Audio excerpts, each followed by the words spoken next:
Halo, perkenalkan nama saya Filipus Novianto.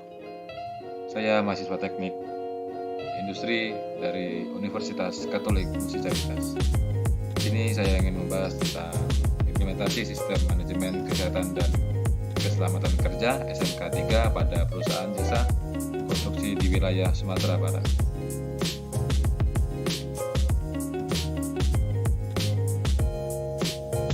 Apa itu keselamatan kerja? Keselamatan kerja adalah kondisi keselamatan yang bebas dari risiko, kecelakaan, dan kerusakan di tempat kerja yang mencakup tentang kondisi bangunan, kondisi mesin, peralatan, keselamatan, dan kondisi pekerja. Dan kesehatan kerja adalah bagian dari kesehatan yang bertujuan agar tenaga kerja memperoleh keadaan kesehatan yang sempurna, baik fisik, mental, maupun sosial, sehingga memungkinkan dapat bekerja secara optimal.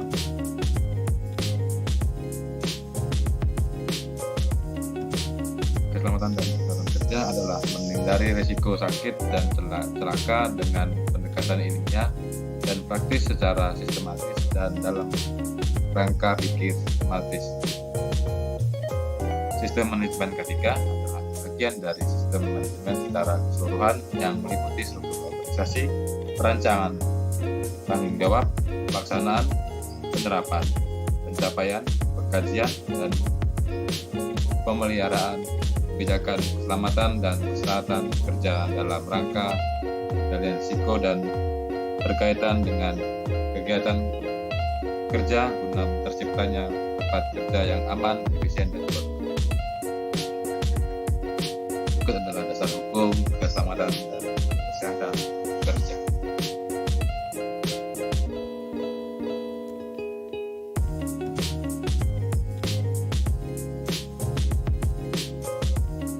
Kegiatan jasa konstruksi yang telah memberikan kontribusi dalam proses pembangunan di Indonesia, baik yang diselenggarakan pemerintah swasta. Menurut Christina, perusahaan-perusahaan jasa konstruksi sebagai penyedia jasa harusnya selalu meningkatkan kinerja dan budaya keselamatan dan kesehatan kerja dalam melaksanakan pekerjaan jasa konstruksi. Pencapaian tingkat pelaksanaan sistem manajemen yang baik, disiplin dan konsisten diperlukan komitmen top manajemen yang kuat, pendanaan yang cukup, serta sistem yang prosedur yang standar. Adapun 6 elemen kunci sukses SMK 3 pada proyek konstruksi, yaitu yang pertama kebijakan, yang kedua perencanaan, yang ketiga implementasi dan operasi, yang keempat tindakan pemeriksaan dan perbaikan, yang kelima kajian manajemen, yang keenam peningkatan berkesinambungan. Agar 6 kunci sukses tersebut dapat diwujudkan, beberapa ketentuan telah dikeluarkan oleh pemerintah PP nomor 10 tahun 2012 dan peraturan Menteri Pekerjaan nomor 05 PRDM 2014. Tujuan dari penerapan SMK 3, pertama menerapkan tenaga kerja yang sesuai dengan harkat dan martabat sebagai manusia. Yang kedua, meningkatkan komitmen pemimpin dalam melindungi tenaga kerja. Yang ketiga, meningkatkan efisien dan produktivitas kerja untuk menghadapi globalisasi.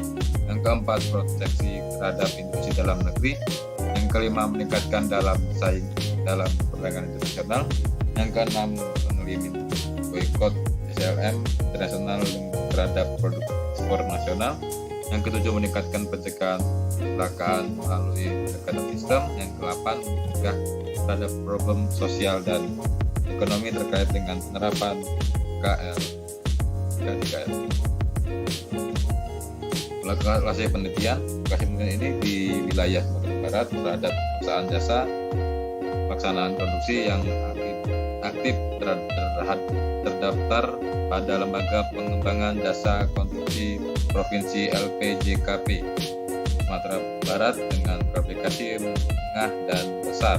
Perusahaan tersebut pernah mengerjakan pekerjaan konstruksi yang mempunyai risiko dan pada tahun 2013 sampai 2014. Ini pengumpulan data yang pertama melalui metode questionnaire dan wawancara. Yang kedua, studi dokumen data yang terkait dengan aplikasi perusahaan pada produksi diambil dari LPJKP Sumatera Barat. Yang ketiga, melakukan survei, dan survei itu dilakukan pada perusahaan jasa pelaksanaan konstruksi yang sudah diklarifikasi dari LPJKP Sumatera Barat menggunakan memperoleh data Premier, supaya menggunakan kuesioner yang akan diisi atau dijawab oleh pemimpin perusahaan jasa konstruksi atau yang diberikan kuasa untuk sebagai responden.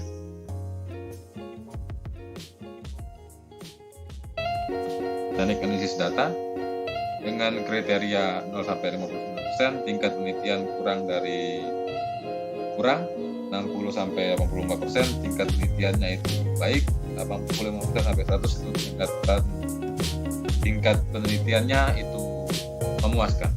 Respondennya pemimpin perusahaan jasa konstruksi yang aktif, terdata di lembaga LPJK Sumatera Barat tahun 2012 dan mempunyai pekerjaan risiko tinggi pada tahun 2013-2014 dengan jumlah responden 26 perusahaan, dan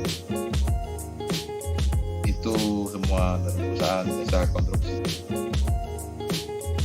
Berikut hasil penelitian dan pembahasan. Hasil penelitiannya terdapat pada tabel. Dengan itu, implementasi sistem manajemen kesehatan kerja SMK 3 pada perusahaan jasa konstruksi wilayah Sumatera Barat berdasarkan hasil penelitian adalah 60,60%, responden telah melaksanakan, 30,64% belum menerapkan SMK 3, dan 88,76% menerapkan tergantung kebutuhan lapangan menurut EPP RI nomor 50 tahun 2012. Implementasi SMK 3 ini termasuk dalam tingkatan penilaian baik. Permasalahan yang menyebabkan tidak diterapkan SMK 3 pada perusahaan adalah perusahaan tidak mempunyai dana khusus untuk K3 di proyek, tenaga kerja yang tidak disiplin cenderung memakai pakaian APD dalam pekerjaan walaupun sudah disediakan proyek. Yang ketiga, tidak adanya sumber daya manusia SDM di K3 perusahaan.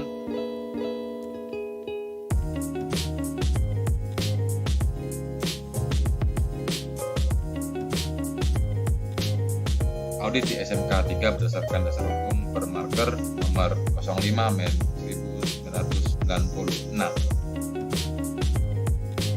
Apa itu audit SMK 3? Audit SMK 3 adalah pemeriksaan secara sistematis dan independen terhadap pemenuhan kriteria yang telah ditetapkan untuk mengukur suatu hasil kegiatan yang telah direncanakan dan dilaksanakan dalam penerapan SMK 3 di perusahaan. Unsur-unsurnya dalam audit sistem manajemen K3 dimaksud dalam ayat 1 meliputi pembangunan penilaian komitmen, strategi dokumentasi, peninjauan ulang desain dan kontrak, pengendalian dokumen, pembelian, keamanan pekerjaan, sistem manajemen K3, standar pemantauan, pelaporan dan perbaikan kekurangan, pengelolaan materi dan pemindahannya, pengumpulan dan data, pemeriksaan sistem manajemen, pengembangan keterampilan dan kemampuan. Mekanisme pelaksanaan audit pasal 7. Yang pertama, sistem manajemen K3 dilaksanakan sekurang-kurangnya 1 kali dalam 3 tahun. Yang kedua, untuk pelaksanaan audit, badan audit harus membuat rencana tahunan audit, menyampaikan rencana audit kepada menteri dan atau pejabat yang tunjuk untuk pengurusan tempat kerja yang akan diaudit di kantor wilayah Departemen Ketenagakerjaan. Yang ketiga, mendapatkan koordinasi dengan kantor wilayah Departemen Tenaga Kerja setempat. Ketiga, pengurus tempat kerja yang akan diaudit wajib menyediakan dokumen-dokumen yang diperlukan untuk melaksanakan audit sistem manajemen K3. Mekanisme pelaksanaan audit pasal 8. Yang pertama, badan audit wajib menyampaikan laporan audit lengkap dengan direktur dan tembus disampaikan pada pengurus tempat yang diaudit. laporan audit lengkap sebagaimana dengan ayat 1 menggunakan formulir sebagai tercantum. Yang setelah laporan itu maksud ayat 2 melakukan evaluasi dan penilaian, dan berdasarkan hasil evaluasi dan penilaian memberikan sertifikat dan bendera penghargaan sesuai dengan tingkat pencapaiannya atau menginstruksikan kepada pegawai pengawas untuk mengambil tindakan apa yang harus diganti atau hasil dari audit ditemukan adanya pelanggaran dan peraturan undang-undang. Berikut adalah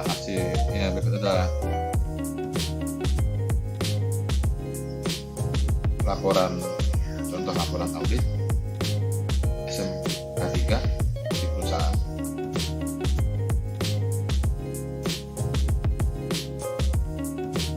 Sekian dari saya. Jika ada salah kata dan ucapan, saya minta maaf. Terima kasih banyak.